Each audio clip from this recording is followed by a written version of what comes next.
नाम का एक गरीब व्यक्ति अपने परिवार के साथ रहता है। भोलेश का परिवार बहुत ही गरीब है। एक दिन काम पर नहीं गए तो उस दिन भूखे ही रहना पड़ता है। इस बार कैसे भी करके हमें एक छोटा सा मटका खरीदना ही होगा जी। स्टील और प्लास्टिक के बिंदी में पानी इतना गर्म हो रहा है कि पानी पीने के ख्याल से भी डर लग रहा है। मैं तुम्हें इस बात पर कोई बहाना नहीं दूंगा जया। कल मैं अपने मालिक से बात करके देखता हूँ। भोलेश एक ऐसी संस्था के लिए काम करता है जो पुराने और बंद पड़े घरों की सफाई करते हैं। भोलेश हर रोज एक नई जगह पर पुराने घर की सफाई करता है। मुझे थोड़े से पैसे चाहिए सेठ जी। इस गर्मी में स्टील के बर्तन से पानी पीना मुश्किल हो गया है मेरी पत्नी और बच्चों के लिए। मैं ऐसा तो नहीं कर सकता हूँ, लेकिन तुम्हें 10 दिन तक परमानेंट काम देकर दिन के 20 रुपए बढ़ सकता हूँ। क्या कहते हो? जरूर करूँगा सेठ जी। कहाँ पर जाना है पता बता दीजिए बस। भोलेश के सेठ जी उसे एक चिट्ठी पर पता लिखाकर दे देते हैं। भोलेश उस पते पर चला जाता है। वो बहुत बड़ा घर था और ऐसा लग रहा था कि सदियों से बंद पड़ा है।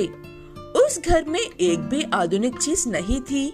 वो सब देखते ही थोड़ी देर के लिए भोलेश सपनों में खो जाता है। मैं ये कौन सी सोच में पड़ गया हूँ? जल्दी से काम खत्म करना होगा। 10 दिन के बदले 5 दिन में काम पूरा कर दूं तो 10 दिन के पैसे 5 दिन में ही मिल जाएंगे। ऐसे कहते हुए भोलेश उस घर में काम शुरू कर देता है। उतने बड़े घर में सिर्फ भोलेश ही था, इसलिए छोटी सी छोटी आवाज भी ध्यान से सुनाई दे रही थी। पानी की बूंद से लेकर हवा की सरसराहट भी। हर तरफ सिर्फ शांति ही शांति थी। भोलेश अपना काम खत्म करके वहाँ से निकल ही रहा था कि एक बंद कमरे से ऐसे आवाज आती है। मैं इस घर में किसी को महसूस कर रहा हूँ। कोई है तो मेरी मदद करो। वो आवाज सुनते ही भोलेश पहले तो बहुत ज्यादा डर जाता है। उसके बाद उस कमरे के पास जाकर बाहर से ऐसे कहता है, कौन हो तुम और तुम्हें इस कमरे में किसने बंद किया है? मैं फ्रिज हूँ। मेरे पुराने मालिक ने मुझे अपने साथ लेकर जाना जरूरी नहीं समझा, क्योंकि मैं पुराना हो गया हूँ। वो बात सुनते ही भोलेश बिना कुछ कहे वहाँ से भाग जाता है। घर पहुंचकर भी भोलेश डरा डरा से रहता है। वो देखकर भोलेश की पत्नी जया को फिक्र होने लगती है।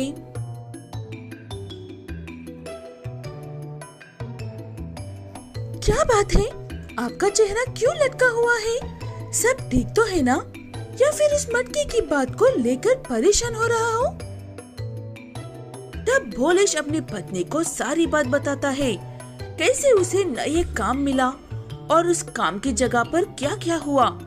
सब सुनने के बाद जया को भी थोड़ा सा डर लगता है, इसलिए वो अपने पति से ऐसे कहती है,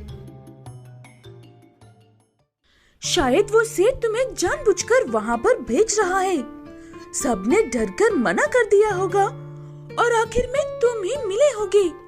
वो काम छोड़ दो, जिंदा रहे तो कुछ भी करके जी सकते हैं।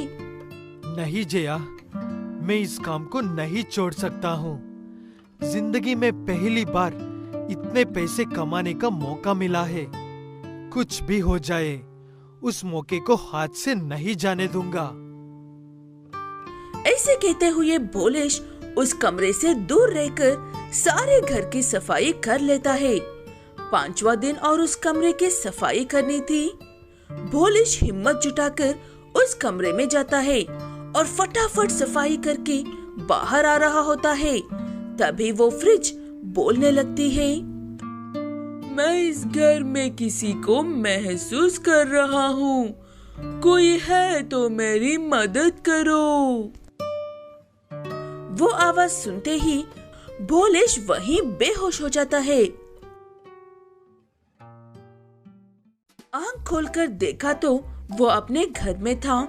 जया और बच्चे उस फ्रिज के सामने बैठे थे। जया बताती है कि वो एक जादुई फ्रिज है।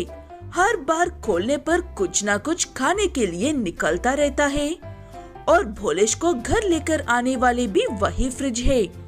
वो बात सुनकर भोलेश बहुत खुश होता है और उस जादुई फ्रिज के आने के बाद उसकी आधी से ज्यादा समस्या खत्म हो जाती है।